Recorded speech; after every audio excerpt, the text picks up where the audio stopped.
ఉమ్. మీరేమైనా తన్మాత్రల కోసం చదివారా?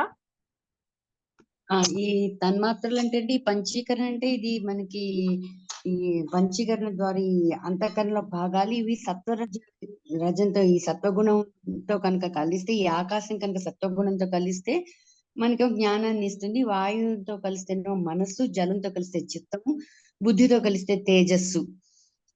ఇవి మళ్ళీ పృథ్వీతో కలిస్తేనేమో అహంకారం. మనలో అహంకారం అది రావాలంటే ఆ పృథ్వీతో సత్వగుణం వెళ్ళి ఆ పృథ్వీతో కలిస్తేనే మనలో ఈ అహంకారాలు సత్వగుణం వస్తాయి. కాదు, అదే ఆ తన్మాత్రలు. ఆ తన్మాత్రలో ఉంటాయి సత్వ రజ తమో గుణాలు ఉంటాయి. ఈ సత్వ తమో రజో గుణాలు ఆకాశంతో ఈ సత్వగుణం ఆకాశంతో కలిస్తేనేమో ఇట్లా వస్తుంది. అదే రజోగుణం వల్ల ఏమో జ్ఞానేంద్రియాలు వస్తాయి. తమో గుణం వల్ల కర్మేంద్రియాలు. అంటే ఇంతకు ముందు మీరు ఎక్కడైనా తన్మాత్ర అన్నది ఒక రకమైన లక్షణమేమో అనుకుంటాను. అంటే ఈ తన్మాత్రలు ఇవన్నీ కలిస్తేనే కదండి మనకి శరీరం అంటూ ఏర్పడేది. మనలో ఉండే ఇవన్నీ వచ్చేవన్నీ కదా, ఇవి మనసు ఇవన్నీ కలిస్తేనే కదా తన్మాత్రలు. అవి కలిస్తేనే కదా అవి 24 తన్మాత్రలు ఉన్నాయి కదా. అహంకార తత్వం ఇవన్నీ తత్వాలన్నీ వీటితో కలవటం మూలకంగానే కదా ఇవన్నీ మన తన్మాత్రలు శరీరం అది. పృథ్వీతో కలిస్తే అహంకారం ఏర్పడుతుంది అన్నారు. సరే, అహంకారం. మొదటి క్వశ్చన్ నుంచి చెప్పండి. అత్యాశ్రమం కోసం మీరు మాట్లాడారు. అది అత్యాశ్రమం ఉంది. ఈ అత్యాశ్రమం అనేది ఏంటంటే అది ఉపనిషత్తుల్లో ఉంది, స్కంద పురాణంలో ఉంది, భారతంలో, భాగవతంలో అన్నిట్లలో ఉంది. దీనికి క్రమశిక్షణ రిస్ట్రిక్షన్స్ ఉన్నాయంటే కొన్ని ఉన్నాయి. ప్రతి ఆశ్రమానికి ఒక గురువు ఉంటారు కదా, అలాగే మరి ప్రతి ఒక్కరికి గురువు ఉంటాడు. మరి మీకు కూడా ఉన్నారంటే నా గురువు ఆత్మే. అలా బయట కూడా ఆ ఆత్మ బయట కూడా ఉండొచ్చు, అంతర్గతంగాను ఉండొచ్చు, లోపల కూడాను ఉండొచ్చు. ఆ ఈ ఆశ్రమం అక్కడ నిబంధనలు ఏమీ లేవు. ఏమైనా చేసుకోవచ్చు అంటే వాళ్ళు పెళ్లి చేసుకోవచ్చు అంటే చేసుకోవచ్చు, ఏమైనా చేసుకోవచ్చు. సుఖ కూడా పెళ్లి చేసుకున్నారు, ఆయనకి పిల్లలు ఉన్నారు. సుఖుడు నాయి చేసుకోవచ్చు అని కాదు, వాళ్ళ ప్రారంధాన్ని బట్టి చేసుకుంటారు. వాళ్ళ ప్రారంభం అని చెప్తున్నారు. 4 గృహస్థులు వాళ్ళు కూడా గృహస్థులు అవుతున్నారు కదంటే అదే వాళ్ళ ప్రాపర్టీ అని చెప్తున్నారు. అంటే చెప్పవచ్చు, చెప్పలేకపోవచ్చు, అది వాళ్ళ ప్రారంభం మీద ఆధారపడి ఉంటుంది. ఇక్కడికి ఎవరైనా విజిటర్ మీ పర్మిషన్ తీసుకుని వస్తారా అని అంటే అది అక్కడ ఉండే వాళ్ళ దీన్ని బట్టి ఉంటుంది. గుడ్ విల్ తో నేను అంగీకరిస్తాను, నా అనుమతి పరస్పరంగా మేనేజ్మెంట్ నేను ఎప్పుడు కాదన్ను. వాళ్ళు నా యొక్క ఇష్టాన్నే అభిష్టాన్నే నెరవేరుస్తారని గుడ్ విల్ తో జరుగుతూ ఉంటాయి. ఆయన తన హ్యాండ్ రైటింగ్ తో రాసింది చూపించారు అనమాట. అది అక్కడ కొంచెం మళ్ళీ అంటే అది కూడా ఆయనే రాశాడు, కానీ రాసింది ఫలానా వాళ్ళ కోసం. అంటే మరి అది అంటే ఒక విగ్రహం ఏమిటో అది అంతే అని చెప్పారు. తర్వాత తన్మాత్ర విషయంలోకి వస్తే తన్మాత్ర అనేది సూక్ష్మమైన, అతి సూక్ష్మమైంది. ఈ సృష్టి సూక్ష్మతరమైనదే. జాగరూకతో పోలిస్తే చాలా సూక్ష్మతరమైంది. స్థూలమైన వాటితో పోల్చినా కూడా అది సూక్ష్మతరమైంది. పంచీకరణ తర్వాత అంతఃకరణగా మారుతున్నాయి. అంతఃకరణ అవి కూడా రకరకాలుగా ఉంటాయి. సత్వగుణం వల్ల ప్రకాశమైనప్పుడేమో ఆకాశం నుంచి మనకి జ్ఞానం వస్తుంది, బ్రెయిన్ లోకి వెళ్తుంది. వాయువుతో కలిసినప్పుడు మనస్సు, జలంతో కలిస్తే చిత్తము, బుద్ధితో కలిస్తే తేజస్సు, పృథ్వీతో కలిస్తే అహంకారం వస్తుంది. ఇలాగే వ్యక్తిగతంగా కానీ ఇట్లా కొన్ని సమిష్టిగా కూడా ఉంటుంటాయి. రజోగుణం వల్ల కలిస్తేనేమో జ్ఞానేంద్రియాలుగా అవుతాయి. తమో గుణంతో కనుక కలిస్తే ఈ తన్మాత్రలు అవి కర్మేంద్రియాల కింద అవుతాయి. అంటే ఇవన్నీ కూడా ప్రకృతి నుంచే వస్తాయి. వాటి సృష్టి రకరకాలుగా చెప్తున్నారు. యుగ సృష్టి అంటూ ఈ సృష్టిలో ఆ విధంగా మెన్షన్ చేస్తున్నారు. ఏంటండి ఇవి రకరకాలుగా చెప్తున్నారు అంటూ యుగ సృష్టి అంటూ క్రమ సృష్టిలో విధంగా మెన్షన్ చేశారు. యుగ సృష్టి అనేది క్రమ సృష్టి, ఆ సృష్టిలో ఇలా మెన్షన్ చేశారు. వాటి యొక్క గుర్తింపు అవి ఎక్కడి నుంచి ఒరిజినల్ గా వచ్చాయో సృష్టి మీద లేవు, ఎంఫసీ అయ్యిందని నేను చెప్పారు. ఆరిజిన్ మీద ఆధారపడి ఉంటాయి. ఒరిజినల్ గా వచ్చాయో ఆరిజిన్ మీద ఆధారపడి. తర్వాత ఏమో క్వశ్చన్ మళ్ళీ మెడిటేషన్ ద్వారా అంతర్గతంగా వెళ్ళటానికి వేరే మార్గం లేదా అంటే అది మన మూలమే అవుతుంది. అయినా అది మనం అజ్ఞానంతో ఉన్నాము. ఏ విషయంలో అజ్ఞానంతో ఉన్నారు ఎవరికి అంటే 2 సెల్స్ ఉన్నాయా అంటే లేవు. అవేమీ లేవు. దీని యొక్క పరిమిత తత్వాల వల్ల మనస్సులోనే పరిమితత్వం ఉంది. మీరు నిద్రలో ఉన్నారా? మీరు నిద్రలో ఉన్నారంటే అది సెల్ఫ్ అనేది, నిద్రలో ఉంటే మీకు సెల్ఫ్ అనేది ఉండదు. జాగరూకతతో ఉంటేనే మీకు సెల్ఫ్ అనేది ఉంటుంది. ఆ! ఈ డిఫరెన్స్ అనేవి 2 స్థితుల మధ్య తేడా ఉంటాయి. మనస్సు ద్వారానే ఏదైనా జరుపుకుంటాం. నిద్రలో అయితే మీకేమీ ఉండదు. హ్మ్. అంటే అది నేను తెలుసుకోలేకపోతున్నాను. మెడిటేషన్ కూడా మనసుతోనే సంబంధం అయి ఉంటుంది. ధ్యానం అనేది మిగతా ఆలోచన నుంచి దూరం. ధ్యానం అనేది ఏదో ఒక్క విషయం మీద ఆధారపడండి. అన్ని విషయాల నుంచి మిగిలిన విషయాల్ని దూరం చేసేయండి. మీకు ఏ ఆలోచనలు లేని బ్యాక్‌గ్రౌండ్‌ని మీకు మనసిస్తుంది. అప్పుడు మీరు ఆత్మతత్వంలోకి వెళ్ళటానికి అవకాశం ఉంటుంది. అదే మనస్సు ఆత్మతత్వం. అనేది పవిత్రం. ఉమ్. అదే ఆత్మతత్వం. మనస్సు అనేది పవిత్రమైనది అంటే, నేను శరీరాన్ని ఒక అనేది మహర్షి, అజ్ఞాని వీళ్ళందరూ ఇలాగే అనుకుంటారు నేను శరీరాన్ని. కానీ అజ్ఞాని తన శరీరంలోనే సెల్ఫ్ ఉందనుకుంటాడు. జ్ఞాని మట్టుకు తన తన దీంట్లో శరీరంలో ఒక భాగం సెల్ఫ్ అనుకుంటాడాయన. అజ్ఞాని అయితే మొత్తం అంతా సెల్ఫ్ అని అనుకుంటాడు. ఆ, అయి శరీరంలో అలా ఒక భాగం కాదు, సెల్ఫ్ లో హ్మ్. భాగమే సృష్టి శరీరము అనుకుంటారు. సెల్ఫ్ లో ఒక భాగమే సృష్టి శరీరం అనేది. అది అజ్ఞాని సెల్ఫ్ లోనే శరీరం ఉంది అంతా, సెల్ఫే అంతా అనుకుంటాడు ఆయన.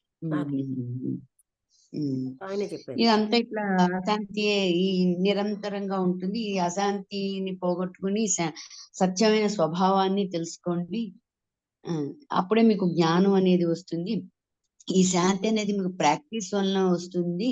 అలా మీరు ప్రాక్టీస్ చేసుకుంటేనే దానివల్లనే మీకు అసత్యం అనేది దూరమే. మీరు సత్యంలోకి వచ్చి ఆ సెల్ఫ్ యొక్క నిజమేంటో అనేది మీరు తెలుసుకుంటారు.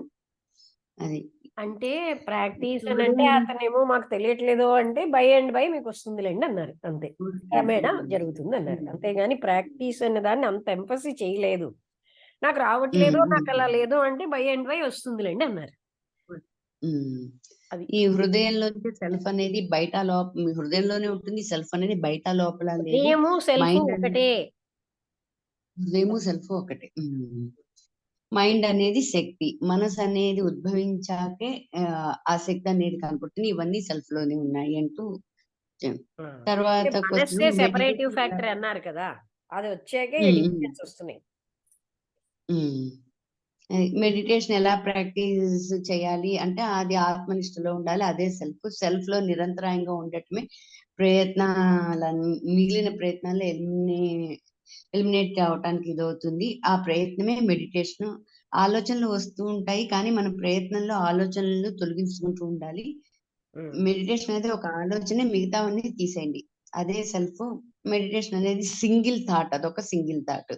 సెల్ఫ్ అనేది ఆలోచనలకు వ్యతిరేకం కదా అంటే, మీరు మైండ్ ని ఫిక్స్ చేసుకుని మీరు ఏ విధంగా చేసుకోవాలి అంటే అది మీరు ఏ విధంగా ఆ మీరు మీరుగా ఎందుకు ఉండకూడదు, ఈ మెడిటేషన్ అవన్నీ లేకుండా ఎందుకు ఆలోచించరు. మెడిటేషన్ మెడిటేషన్ ఎందుకు అంటే చేయడం అని అడిగాను, ఎవరో ఎందుకు చెప్పారని. చేయడం? ఆ! అవన్నీ ఏదో ఒక వస్తువుని పెట్టుకొని, అదే ఒక భగవంతుడనో ఏదో ఒకటి పెట్టుకొని దాని మీద ధ్యానం చేస్తుంటారు. అంటే ముందర మీరు అంతర్గతంగా మీరు ఇదవ్వండి. ఆ తర్వాత ఈ జగత్తులో తర్వాత మీరు ఆలోచించండి. ఈ జగత్తులో సెల్ఫ్ కన్నా భిన్నంగా ఏమీ లేవని మీకు తెలుస్తుంది. మీరు అలా ఆలోచించండి. ఎందుకు ఇవన్నీ ఆలోచిస్తారు అంటూ చెప్తున్నారు. అది హ్మ్. ఏ మెడిటేషన్ అనేది చేసేదెవరు హ్మ్. హ్మ్.